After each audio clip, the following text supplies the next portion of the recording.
Os cenários do segundo turno em Minas e no país. No estado, as disputas estão em curso em 4 cidades: Montes Claros, Contagem, Uberaba e Juiz de Fora. Levando-se em conta as capitais e os municípios mais importantes, PT e PSDB polarizam as corridas eleitorais. Conversa comigo o jornalista e colunista político, diretor da revista Viver Brasil e presidente do CEPO, o Centro de Cronistas Políticos e Parlamentares de Minas, Carlos Lindenberg. Bem-vindo, Lindenberg. É um prazer estar sempre aqui. Lindenberg, o PSDB governa o estado, tem uma ampla aliança, mas ficou fora da disputa direta nessas 4 cidades que eu acabei de citar. Como é que você avalia esse cenário do segundo turno? Então, essas 4 cidades, como as outras, têm as suas particularidades, né? Você vê que o PSDB ficou de fora em Contagem, onde tinha um candidato potencialmente forte, que era o Ademir Lucas. No entanto, perdeu para 2 partidos adversários do PSDB, né? Que é o PCdoB com Carlos Moura e o PT com Durval Ângelo. E assim é em outras cidades também, né? Lá em Uberlândia, já foi logo no primeiro turno, foi embora, né? E assim é. Essas eleições trazem algumas curiosidades. Aliás, toda eleição tem a sua história. O caso de Contagem é muito interessante, porque lá disputam o segundo turno, e é um colégio eleitoral importante, expressivo, um candidato do PCdoB, o Carlos Moura, o do PT, Durval Ângelo. Os dois fazem oposição ao governo aqui na Assembleia Legislativa. No entanto, o PSDB passou a apoiar no segundo turno o candidato do PCdoB, o Carlos Moura. O que mostra também que essa questão da sigla partidária, ela tem pouco valor, ou tem tido pouco valor no país ultimamente. Mas nós podemos... Só para concluir, Sim. o caso de Contagem, e eu queria falar da curiosidade, mas é o melhor exemplo de como funciona o pragmatismo político, né? Lá, o governo e o PSDB esqueceram o opositor PCdoB e ficaram com o que é aliado histórico do PT. Aliado histórico do PT, para completar a informação, e, portanto, vai tentar capitalizar essa vitória de alguma forma, pelo menos na propaganda. Capitalizar é possível? Vamos pensar num cenário aí de 2014. Capitalizar nesse momento seria na propaganda.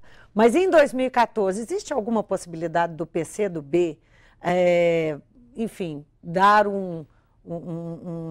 uma reciprocidade, algum tipo de reciprocidade e apoiar Aécio Neves na disputa presidencial? Não, claro, não acredito. Acho que não. Não vejo nenhuma... O PCdoB mineiro, trabalhar por isso? Não vejo essa possibilidade. Mas, no entanto, a política, como todos nós sabemos, ela funciona muito através das versões, né? Então, você espalha a versão de que o PSDB, e é contabilizado lá, apoiou o candidato Carlos Moura, e, portanto, é também vitorioso em Contagem. Se isso vai traduzir lá na frente em apoio político do PCdoB a uma provável candidatura da Aécio Neves, do PCdoB, evidentemente que, neste momento, eu diria que não é provável. Olha, Juiz de Fora nós temos Bruno Siqueira e Margarida Procópio na disputa, Bruno Siqueira do PMDB, Margarida Procópio do PT, e em Montes Claros, desculpe, Margarida Solomon, estou falando o nome errado, já me corrigiram aqui. Montes Claros, Rui Muniz, do PRB, e Paulo Guedes, do PT.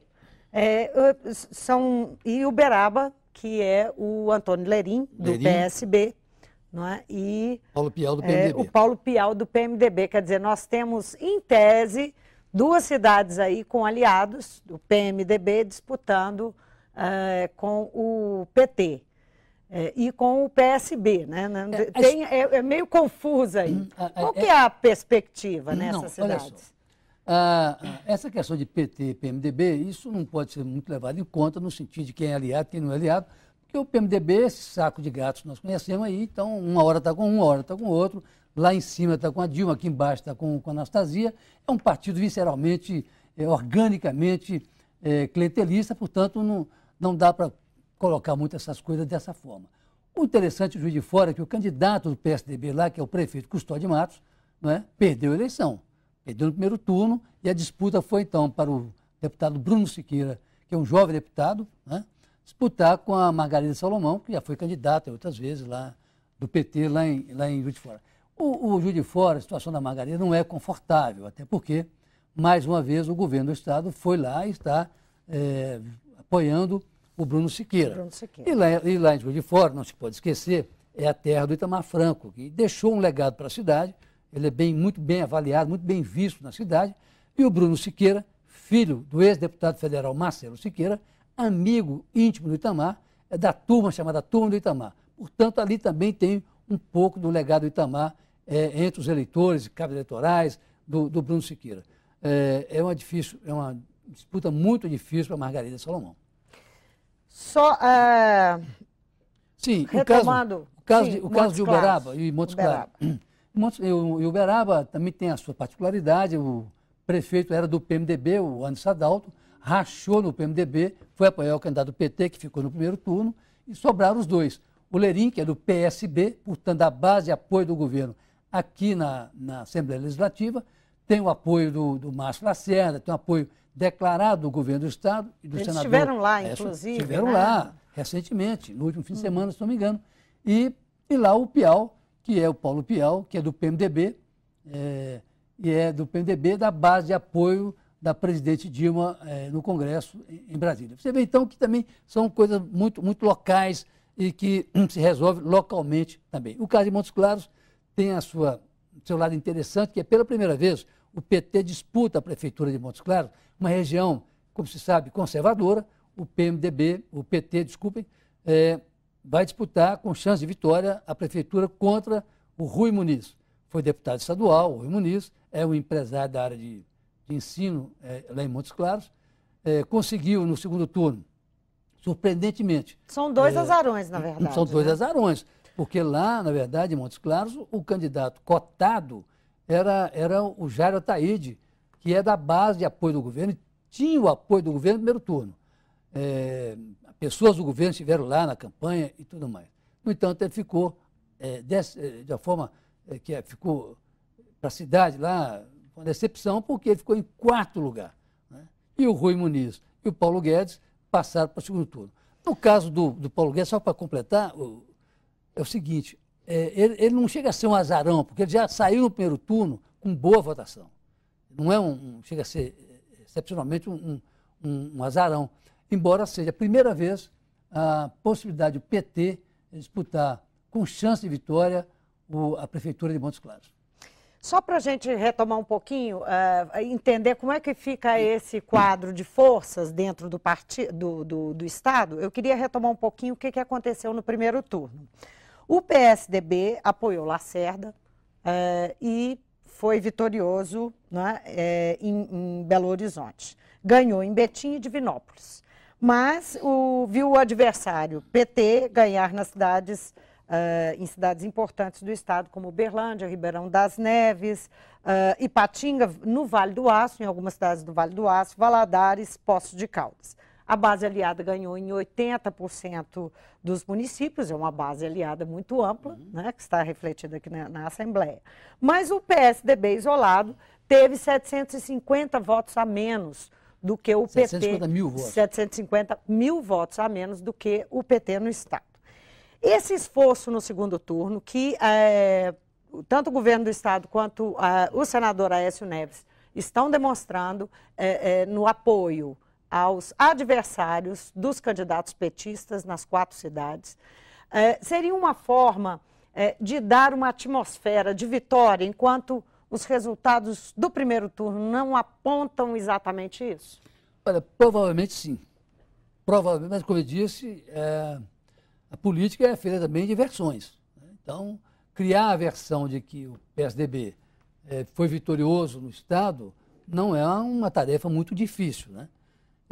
Na verdade, essa questão toda desse bipartidarismo que nós vivemos de fato, né, no país, o país vive a reboque de 2 partidos políticos, o PT de um lado e o PSDB do outro. E essas eleições municipais estão reafirmando isso. Estão reafirmando isso, até porque aqui em Minas, o senador Aécio Neves, que é a grande liderança do PSDB no Estado, né, negavelmente, fez questão de polarizar essa disputa, na medida em que ele comprou para si uma briga, um embate direto com a presidente Dilma Rousseff no primeiro turno, quando a Dilma veio a Belo Horizonte para participar do comício do Patrus Ananias lá no Barreiro. O Aécio, naquele período ali, ele já tinha dado um chega para lá na Dilma. Naqueles dias ali, ele acirrou mais esse debate, estabelecendo de uma maneira mais vigorosa ainda essa disputa PT-PSDB.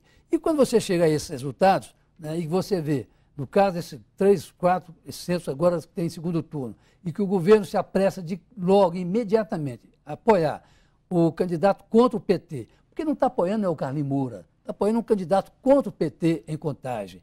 Não está apoiando exatamente o Bruno Siqueira, embora ele seja da base aliada. Está apoiando um candidato contra o PT lá em Juiz de Fora. E assim por seguinte.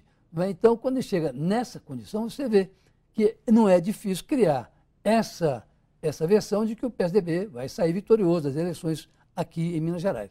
Vamos ver se essa versão se sustenta ao longo do tempo. No plano nacional, vamos falar um pouquinho do que aconteceu nesse primeiro turno. Houve um evidente crescimento do PSB, né? Mais de 40% de crescimento do PSB, um pequeno avanço do PT, o partido só conquistou no primeiro turno Goiânia, entre as capitais só Goiânia, não é? E houve também uma retração das oposições. Os partidos de oposição, eles perderam um pouco, diminuíram de tamanho. E mesmo o PMDB, que continua com o maior número de prefeituras, também diminuiu. Qual é a sua impressão sobre esses que saíram bem? Como é que fica esse quadro nacional? Olha só, pelo menos por hora. Veja que coincidência, né? Aqui em Minas, nós vamos ter certamente, onde manda o PSDB, onde governa o PSDB, nós vamos ter, evidentemente, muito provavelmente, uma vitória do PSDB na totalização de prefeituras, etc. Tal, o que reflete também aqui na base de apoio do governo na Assembleia Legislativa. Transferindo isso para Brasília é a mesma coisa. O PT governa o país, portanto, seria natural que o PT também tivesse um bom resultado.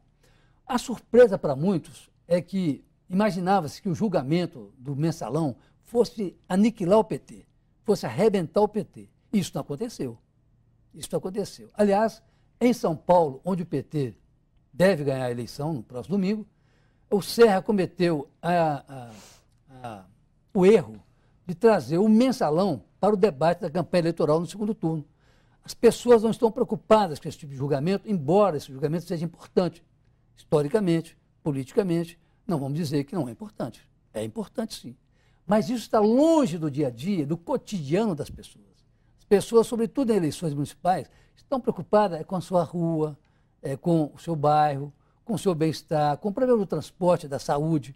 Né? Não está preocupado com o mensalão. E o Serra, né, nessa coisa de ganhar a todo custo, ele não só traiu para si uma manobra pouco lisonjeira, digamos, né, a igreja evangélicas, né, de São Paulo, a maior parte delas, né, e depois, não satisfeito, colocou em debate essa questão do mensalão, vai pagar caro por isso. As pessoas não estão preocupadas com essa discussão do mensalão ou elas estão, os eleitores, estariam maduros para focar no que realmente lhes interessa numa discussão municipal? Como é que... Eu acho que são as duas coisas, sabe? Porque é uma coisa, o julgamento, apesar do espaço amplo da mídia, apesar da coincidência do julgamento ser exatamente no período eleitoral, né, uma coisa muito curiosa, por sinal. Alguém vai ter que contar um dia isso, né? Por que se julga um caso desse? Está em julgamento um partido político, partido esse que está na disputa eleitoral, né? Isso faz o julgamento desse partido, porque é assim que está sendo colocado pela mídia, é o julgamento do partido, não é de pessoas, né? E coloca isso exatamente durante o período eleitoral. E de repente, está vendo esse resultado, está aí nas eleições. O que acontece é que o eleitor, ele tem hoje, mais do que antes, um sério discernimento. Ele não está preocupado com o mensalão. Ele é subestimado? Você acha que o eleitor é subestimado? Acho sim. E é subestimado pela mídia, nem é pelos políticos. A mídia que subestima o eleitor. Tem um artigo muito interessante do Josias de Souza, de 2005, na Folha de São Paulo, chamado Irrelevância da Mídia, onde ele fala algo parecido, que a mídia bate, mas ela fala em nome de quem? Ela fala em nome da nacionalidade, ela fala em nome do eleitorado como um todo, ou fala em nome de uma minoria? Né? A gente está vendo agora que ela fala em nome da minoria, embora não seja, evidentemente, desprezível a opinião da mídia. Você falou em mídia, me ocorreu uma coisa aqui sobre a eleição de São Paulo. A mídia vinha, a grande mídia, os colunistas especificamente dos grandes jornais, especialmente os jornais paulistas, mas não só, vinham dizendo que se por um acaso o Haddad ganhasse essa eleição, Lula poderia ser considerado, em definitivo, um gênio da política. E isso era dito de uma forma irônica, considerando que quando isso foi afirmado, né, quando essa afirmação aconteceu, o Haddad tinha lá seus 5%, patinava entre os 3, 5, 6 pontos e tal. E agora? Daqui a uma semana, do jeito que vai essa eleição. E agora, né? A mídia vai ter que explicar se o Lula é realmente um gênio político ou não, né? Você acha que ele é um gênio político? Eu acho que eles subestimaram o Lula. E subestimaram exatamente em função do que se imaginava que fosse criar o julgamento do mensalão. Se imaginava que ele fosse, inclusive, aliás, por mais de uma vez, se tentou colocar o Lula em julgamento no STF, o que é uma coisa absolutamente impossível de fazer. Mas tentaram colocar o Lula em julgamento também no STF. Na verdade, subestimaram o Lula. O Lula é um animal político, gostem ou não do Lula. Vamos fazer aqui um esclarecimento, gostem ou não do Lula, é preciso entender que o Lula é um político raro, ele não é um político daqueles que se encontra em qualquer lugar. Assim como, sem querer comparar, foi Juscelino Kubitschek, assim como, sem querer comparar, foi Getúlio Vargas no seu tempo. Então, são políticos que aparecem de vez em quando e fazem uma diferença enorme quando você olha pela planície e ver essa mediocridade que reina entre os políticos brasileiros atualmente. Então, claro, um moço que sai lá de Pernambuco, num pau de arara, né, vai viver em São Paulo, casa no primeiro casamento, por sinal, com uma moça também retirante da seca de Montes Claros, uma mineira de Montes Claros, a Maria de Lourdes, né, e de repente esse homem vira presidente da República. É difícil, inclusive, para que a elite do país engula uma pessoa dessa. É esse o problema da imprensa. Vai ter que explicar por que o Lula é ou não um gênio político. A provável vitória do PT em São Paulo compensaria outras derrotas, como a de Recife, para Eduardo Campos, né? E a de Belo Horizonte, afinal de contas, para Aécio, né? Não, eu acho que sim. Eu acho que sim por alguns aspectos. Não apenas pelo simbolismo que representaria uma vitória em São Paulo, mas também porque o PT retoma a Prefeitura de São Paulo. Esse é um dado importante. Não apenas ganha uma eleição, retoma a Prefeitura de São Paulo, o que é uma coisa importante. A Prefeitura de São Paulo é maior que muitos estados do país, em termos de pujança econômica. Né? E mais do que isso, abre novamente um caminho para que o PT possa retomar o governo do estado de São Paulo. É esse o grande problema. Por que se juntou tudo contra o PT em São Paulo? Tudo. Acho, inclusive, que esse julgamento tem a ver com isso. Eu acho que é exatamente para evitar um retorno do PT, um partido que hoje é amaldiçoado pela mídia e etc. e tal, tem os seus defeitos, evidentemente, tem os seus problemas, claro que tem, evitar que isso aconteça. Mas você dizia a pergunta anterior sobre o Eduardo Campos e o PSB. Esta é uma incógnita que saiu das urnas nessa última eleição. O que vai ser do PSB e do governador Eduardo Campos? Pois essa era a minha pergunta na sequência. Como você tocou no assunto lá na pergunta anterior... Deixa eu só... Eu queria, já que você entrou nisso, então deixa eu só alinhavar. Existe, durante toda a candidatura do Lacerda, ele foi também apontado como um provável candidato ao governo do Estado. Essa candidatura pode vir a ser uma moeda de troca para uma aliança do PSB de Eduardo Campos com Aécio Neves? Olha, eu diria que em tese sim. Eu diria que em tese sim.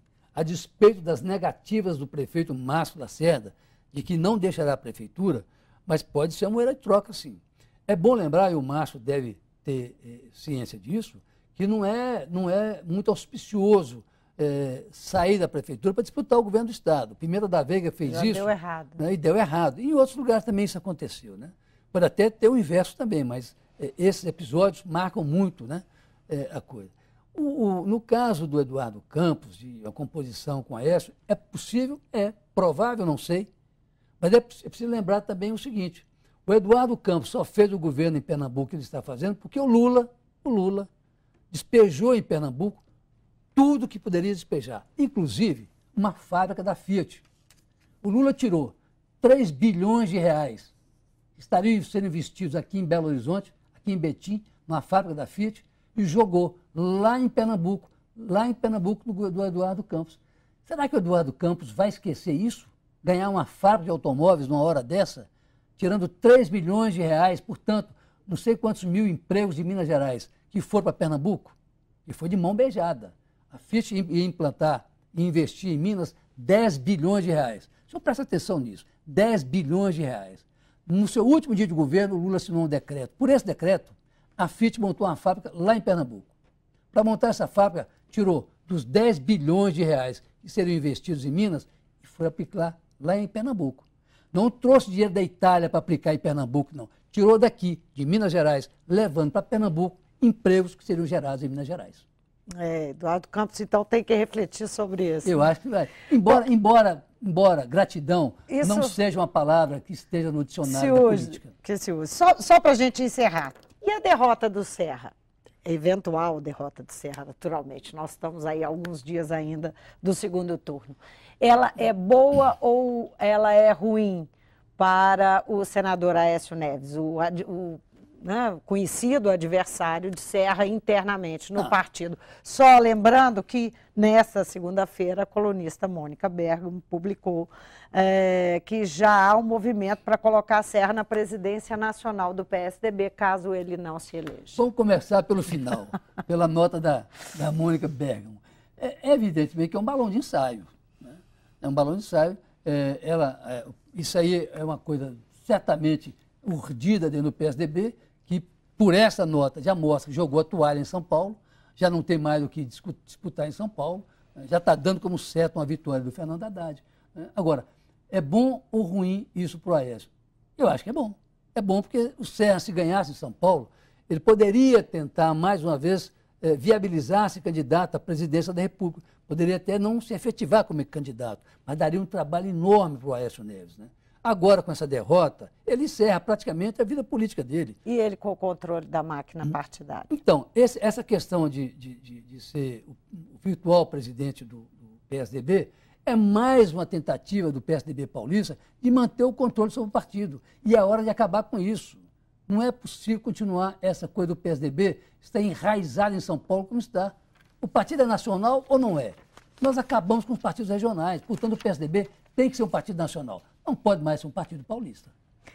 Lindenberg, muitíssimo obrigada pela presença mais uma vez. Agradeço eu. Eu conversei com o colunista político, jornalista Carlos Lindenberg, que é diretor da revista Viver Brasil, presidente do CEPO, o Centro de Cronistas Políticos e Parlamentares de Minas. Nosso assunto aqui é esse cenário, já às vésperas, há alguns dias, do segundo turno das eleições, tanto aqui em Minas quanto no país. O Mundo Político fica por aqui. Obrigada por nos acompanhar e até o próximo programa.